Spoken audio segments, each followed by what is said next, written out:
We were all told a new era of homeownership was finally here. We were promised that the path to your front door was, basically being signed in ink and secured in gold. We've all seen the headlines, right? The grand declarations, that amazing feeling that relief has finally arrived. But as we dive into this explainer today, I want you to look really closely at the foundation beneath those golden gates. Because behind those bright promises lies something deeply hidden. Some believe a massive shadow is quietly falling over the housing market. And today, we are going to unravel exactly what that shadow is. Hidden possibilities suggest a massive shadow is looming over every single promise made to you. You see, the recently signed executive orders were designed with a very specific, highly ambitious goal in mind, which was to flip the housing market entirely in your favor. It sounds like a sudden victory. But hidden news reveals that a dark, almost invisible secret is actively neutralizing the power of those very orders. To really understand this battle for the American dream, we can't just look at the shiny surface. We have to look at the hidden, labyrinth-like architecture beneath the whole shebang. To understand our future, we've got to first measure the hidden costs of our present. Just notice the towering, seemingly insurmountable wall we're facing right now. This isn't just economic data on a chart, this is a literal physical barrier standing between you and the life you planned. Think about it. In 2020, a typical house sat at around $266,000. Today, that exact same piece of earth and wood has skyrocketed to $423,000. This is the chasm everyday families are being asked to leap across. And honestly, the jump is just getting wider by the day. What makes this gap so absolutely devastating is the context of our recent past. Just a few short years ago, back in 2020, taking on a mortgage meant dedicating roughly 16.2% of a median income to your home. It was a manageable slice of the pie, It left room to breathe, to live, to save up, and to actually build a life inside that house. You could afford the walls, and you could afford to put a life inside them. But man, that breathing room is utterly gone now. Today, that exact same house, with the exact same four walls, demands nearly 30% of everything you earn. The financial oxygen in the room has basically been cut in half. Your paycheck hasn't doubled, but the invisible weight you're expected to carry on your shoulders absolutely has. The modern American worker is doing the exact same amount of labor for a significantly smaller piece of the earth. And this is exactly where the proposed solutions step onto the stage.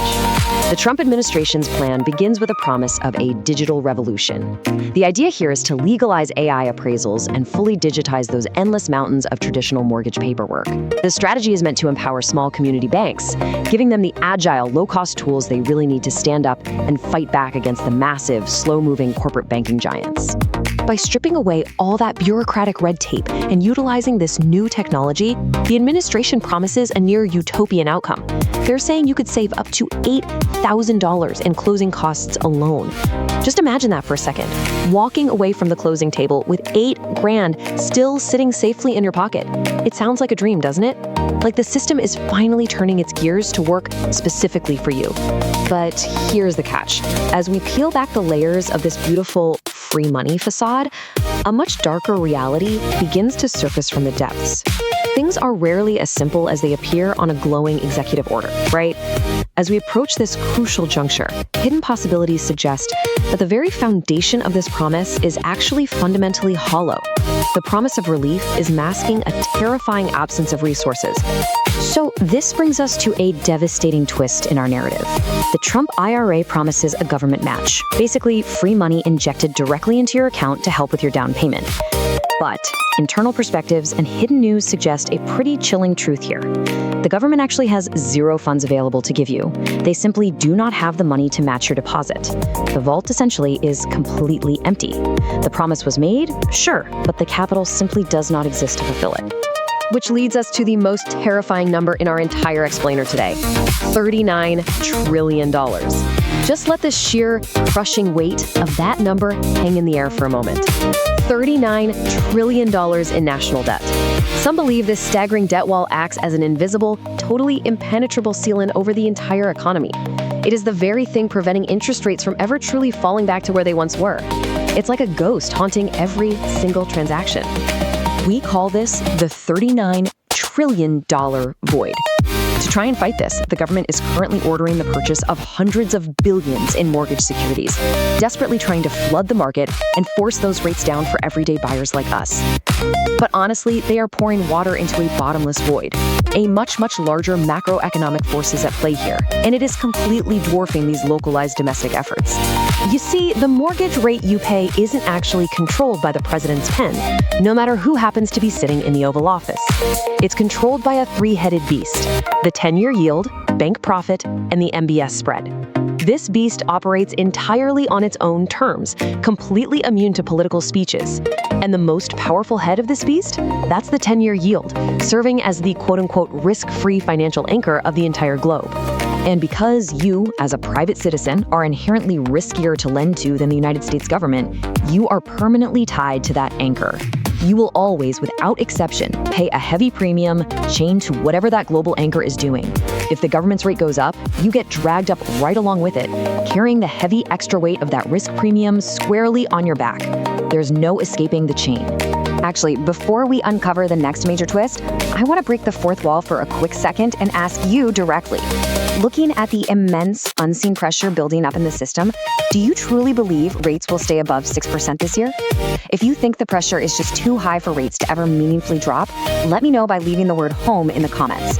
It is absolutely crucial to see how everyday people are feeling the suffocating weight of this invisible anchor right now.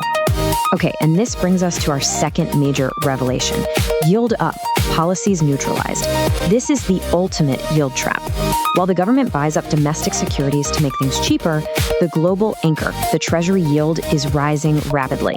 And that rise is completely neutralizing every single domestic effort to make housing affordable. The executive orders are trying to push the door open, but global debt is violently slamming it shut right in our faces.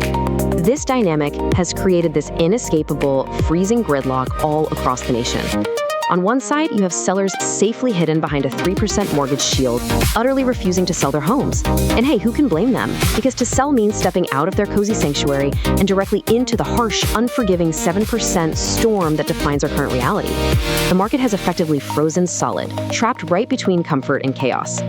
Now, to try and unfreeze this stagnant supply, the administration is targeting the massive institutional landlords.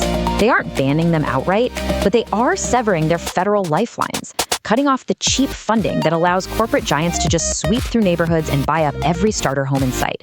The hope here is to finally thin out the brutal bidding wars for everyday buyers like you, basically giving you a fighting chance. But we've got to deflate that hope with the cold, hard truth of human nature. Sellers simply do not care who buys their house. They really don't. They don't care if it's a lovely young couple starting a family or a faceless billion-dollar hedge fund. They only care about extracting the absolute maximum dollar amount possible.